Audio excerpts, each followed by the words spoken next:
नमस्कार, मी दिनकर शिंदे. आपण पाहताय DS न्यूज. तुमचं मत माझं मत मध्ये आपलं स्वागत. मित्रांनो, महत्वाचा मुद्दा मी आपल्यासमोर घेऊन आलोय आणि तो म्हणजे असा आहे की भारतीय जनता पार्टीचं पुन्हा एकदा तिसऱ्यांदा सरकार देशामध्ये आलेलं आहे.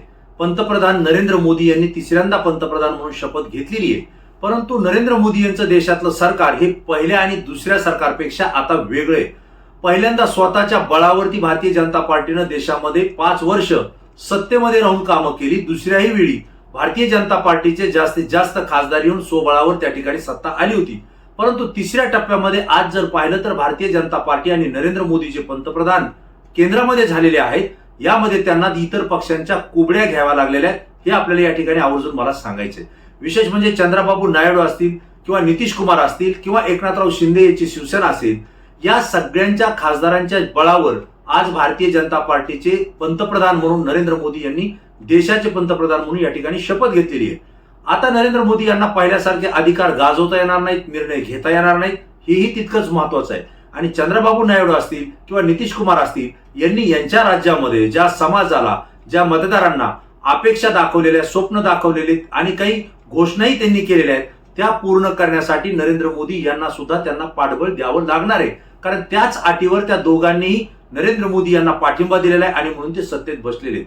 परंतु मित्रांनो, जे नरेंद्र मोदी ताटमानेनं आणि टाईटपणे या देशामध्ये 10 वर्ष फिरले, कोणाचंही ऐकलं नाही, मैं करूंगा वही कायदा, मी म्हणेल ती दिशा, अशा पद्धतीनं जी भूमिका नरेंद्र मोदी यांनी देशामध्ये घेतली होती, आता मात्र सत्तेत तिसऱ्यांदा आल्यानंतर आज त्यांच्या कार्यप्रणालीमध्ये खूप मोठा बदल झालाय आणि पहिल्यांदा त्यांना झुकावं लागलं ते चंद्रबाबू नायडू आणि नितीश कुमार यांच्या समोर. कारण त्यांचं पाठबळ घेतल्याशिवाय, त्यांची मतं आपल्यासोबत घेतल्याशिवाय नरेंद्र मोदी हे सत्तेत येऊ शकत नाही. हे त्रिकाल सत्य हे त्यांना स्वीकारावं लागलं आणि ही जी काही सगळी परिस्थिती आहे ही नरेंद्र मोदी यांच्या मनाविरुद्ध घडलेली आहे.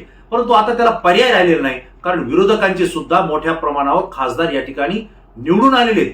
कारण राहुल गांधी यांच्या काँग्रेस पक्षाचे 100 सुद्धा खासदार आले नाही असं नरेंद्र मोदी म्हणाले होते. परंतु अपक्ष त्यांना मिळाल्यानंतर आज काँग्रेस ही 102 खासदारांच्या जवळपास पोहोचली आणि इंडिया आघाडी जी की काँग्रेसच्या सोबत आहे, यांचे सुद्धा आज तुल्यबळ जर पाहिलं तर सत्ताधारी आणि इंडिया आघाडी यांचे खासदार जवळपास सारखे आहेत. जर चंद्रबाबू नायडू किंवा नितीश कुमार यांनी जर पारड बदललं तर कोणत्याही वेळी मोदींचं सरकार हे ढासळू शकतं आणि ते पुन्हा राहुल गांधी यांच्या नेतृत्वाखाली इंडिया आघाडीचं सरकार देशामध्ये येऊ शकतं, अशी स्थिती आहे. लालू प्रसाद यादव यांनी सुद्धा सांगितलंय की नरेंद्र मोदी यांचं सरकार ऑगस्ट महिन्यामध्ये पडेल. म्हणजे यावरून आपल्या लक्षात येत आहे की नरेंद्र मोदी यांच्यावर ही वेळ का आली. तर याचा जर आपण इतिहास पाहिला, पार्श्वभूमी जर आपण तपासून पाहिली, तर 2 राज्यानं नरेंद्र मोदी यांना या ठिकाणी मोठा धोका दिलेला आहे.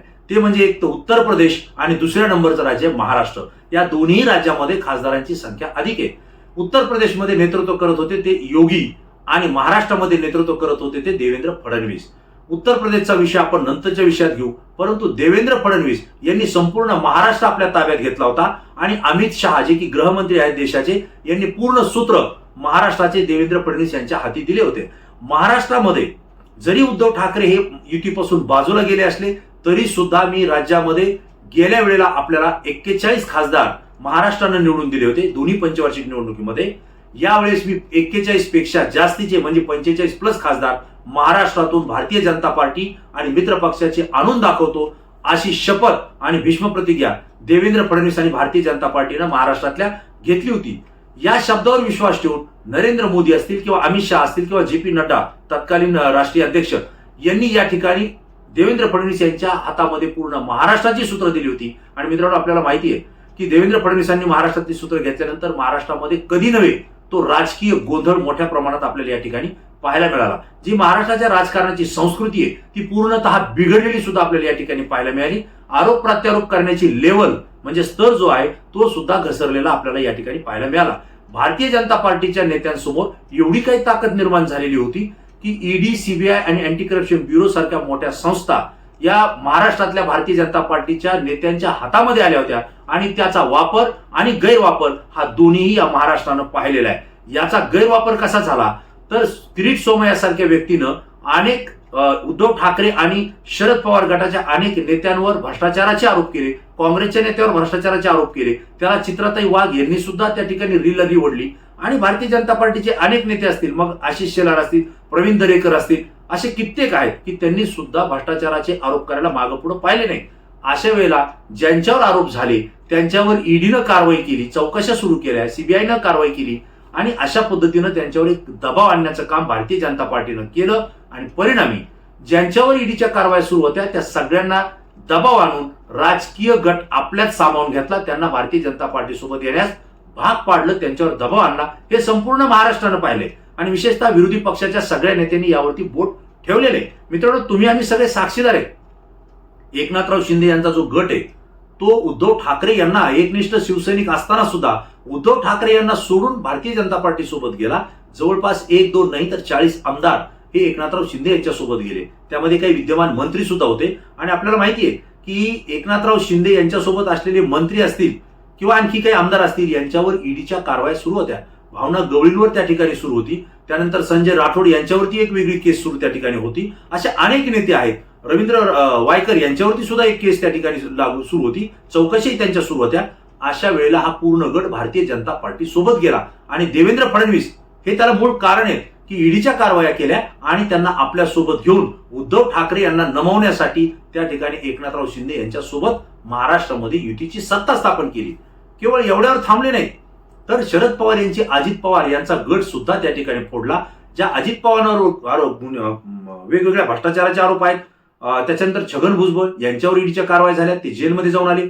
नवाब मलिक असतील, हसन मुश्रीफ असतील, एक ना अनेक, सुनील तटकरे असतील, प्रफुल्ल पटेल असतील, असे कित्येक नेते आहेत की ज्यांच्यावरती ईडी सीबीआयनं कारवाई केलेल्या आहेत, चौकशा सुरू केलेल्या आहेत.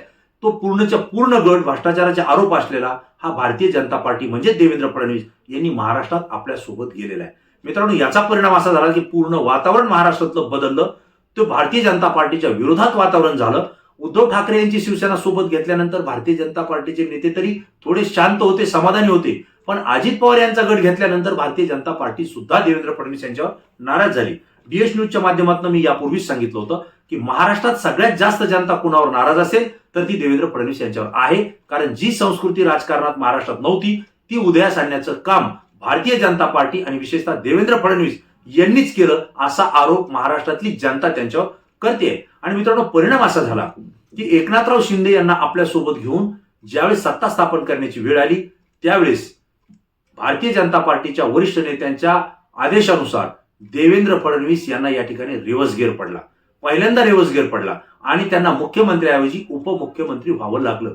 आपल्याला आठवत असेल की यावेळी सत्ता स्थापन करताना देवेंद्र फडणवीस हेच मुख्यमंत्री होतील असं वाटलं होतं. भाजपनं पिढी वाटायला सुरुवात केली होती. परंतु झालं असं की प्रत्यक्ष सत्ता स्थापन करताना एकनाथराव शिंदे यांना मुख्यमंत्री करण्यात आलं आणि देवेंद्र फडणवीस यांना उपमुख्यमंत्री करण्यात आलं, जी की त्यांची इच्छा नव्हती. त्यांनी सांगितलं होतं की मी आता सत्तेबाहेर राहतोय आणि काम करतोय, परंतु भाजपनं त्यांना पुन्हा फोन आला आणि त्या फोनद्वारे देवेंद्र फडणवीस हे उपमुख्यमंत्री झाले. मित्रांनो, मला आपल्याला आवर्जून एक गोष्ट सांगायची. देवेंद्र फडणवीस हे भारतीय जनता पार्टीमध्ये काम करत असताना विधान परिषदेवर आमदार झाले. त्यानंतर त्यांची लोकप्रियता आणि त्यांनी केलेलं काम हे इतक्या पद्धतीनं भारतीय जनता पार्टीला आवडलं कारण उद्धव ठाकरे, बाळासाहेब ठाकरे यांच्या शिवसेनेसोबत भाजपची युती असताना प्रमोद महाजन यांच्यानंतर देवेंद्र फडणवीस यांनीही मोठ बांधून ठेवण्याचं काम त्या ठिकाणी केलं होतं. परंतु नंतरच्या काळामध्ये ज्यावेळेस ते महाराष्ट्रामध्ये शिवसेना भाजपचं सरकार आलं आणि त्यावेळेस देवेंद्र फडणवीस हे मुख्यमंत्री झाले, तत्पूर्वी ते भारतीय जनता पार्टीच्या प्रमुख पदावर होते, जबाबदारी त्यांच्यावर होती, प्रदेश अध्यक्ष म्हणून सुद्धा त्यांनी काम पाहिलं. आणि मित्रांनो, त्यानंतर ते मुख्यमंत्री झाले होते आणि आता पुन्हा उपमुख्यमंत्री व्हायची वेळ त्यांच्यावर आली. म्हणजे मुख्यमंत्र्याचा उपमुख्यमंत्री झाला, इथंच त्यांना रिव्हर्स गिअर पडला. आणि विशेष म्हणजे आज मितीला अजित पवार हे सुद्धा ज्यावेळी सत्तेत सोबत आले ते सुद्धा उपमुख्यमंत्री झाले. म्हणजे देवेंद्र फडणवीस आणि अजित पवार एकाच लेवलचे उपमुख्यमंत्री महाराष्ट्रात आज आहेत. आणि विशेष म्हणजे हे दोघंही, अजित पवार तर उपमुख्यमंत्री कायमच राहिलेले, परंतु देवेंद्र फडणवीस मुख्यमंत्री असताना एकनाथराव शिंदे हे त्यांच्या मंत्रिमंडळात मंत्री होते. आज त्यांच्याच मुख्यमंत्री पदाच्या नेतृत्वाखाली देवेंद्र फडणवीस यांना उपमुख्यमंत्री म्हणून काम करण्याची वेळ आलेली आहे. आणि आजची परिस्थिती अशी आहे की या सगळ्या ज्या घटना घडल्या याची नाराजी भारतीय जनता पार्टी आणि महायुतीच्या विरोधात गेली. आणि महाराष्ट्रामध्ये जो नरेंद्र मोदी, अमित शहा यांना शब्द दिला गेला होता की महाराष्ट्रात भाजप आणि महायुती 45+ खासदार आम्ही निवडून आणू, मित्रांनो त्याला गालबोट लागलं. 45 तर द्या सोडून, गेल्या 10 वर्षामध्ये 41 खासदार ही भारतीय जनता पार्टी आणि महायुतीचे आले होते, ते 41 सीट सुद्धा भारतीय जनता पार्टी आणि महायुतीला राखता आले नाही. केवळ 17 जागेवरती त्यांना समाधान मानावं लागलं. आणि सगळ्यात मोठा दारुण पराभव जर कुणाचा झाला असेल तर ते देवेंद्र फडणवीस यांच्या नेतृत्वाखाली भारतीय जनता पार्टीला महाराष्ट्रात झालेला आहे. केवळ 9 जागेवरती त्यांचे खासदार महाराष्ट्रात निवडून आलेले आणि या महाराष्ट्रानं भारतीय जनता पार्टी स्वबळावर देशामध्ये सत्तेत येताना रोखल्या गेलेले आहे. आणि म्हणून नरेंद्र मोदी यांचा रोष महाराष्ट्रातल्या भारतीय जनता पार्टीवर, परिणामी देवेंद्र फडणवीस यांच्यावर आहे असं आपल्याला राजकीय गोटातून या ठिकाणी समजतंय. आणि त्याचा परिणाम असा होतोय की नरेंद्र मोदी यांच्यावर चंद्रबाबू नायडू आणि नितीश कुमार यांच्यासमोर झुकण्याची वेळ जर आणली असेल कोणी तर ती महाराष्ट्र भाजपने आणलेली आहे. आणि त्यात महत्वाचा जबाबदार व्यक्ती कोण असेल तर ते देवेंद्र फडणवीस आहेत असं कदाचित समजल्या गेलं असावं. आणि म्हणूनच आज ते उपमुख्यमंत्री पदावर सुद्धा राहू इच्छित नाहीयेत. त्यांनी बोलून दाखवलं की या पराभवाची जबाबदारी मी स्वीकारतो आणि आता मी संघटनात्मक काम करण्याच्या संदर्भात माझी भूमिका मी यापुढे ठेवेल. मला पक्षानं सत्तेमध्ये असलेल्या उपमुख्यमंत्री पदावरून मला दूर करावं आणि पक्षाची जबाबदारी, वाढीसाठी जबाबदारी माझ्यावर द्यावी असं सुद्धा त्यांनी सांगितलं होतं. हे आपल्याला माहिती आहे. आज वेळ अगदी तशीच आली आहे.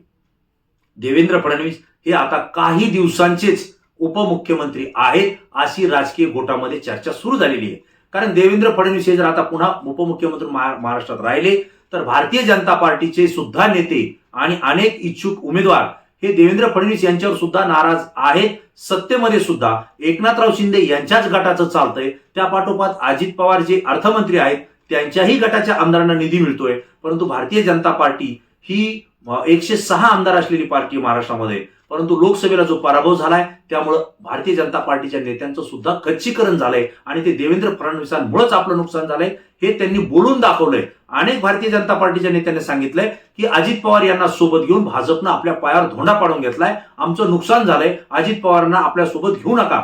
त्यातल्या काही जणांनी तर सांगितलंय की एकनाथराव शिंदे यांना सुद्धा आपल्या सोबत घेतल्यामुळे भारतीय जनता पार्टीचं नुकसान झालंय, भाजपनं स्वबळावर लढलं पाहिजे.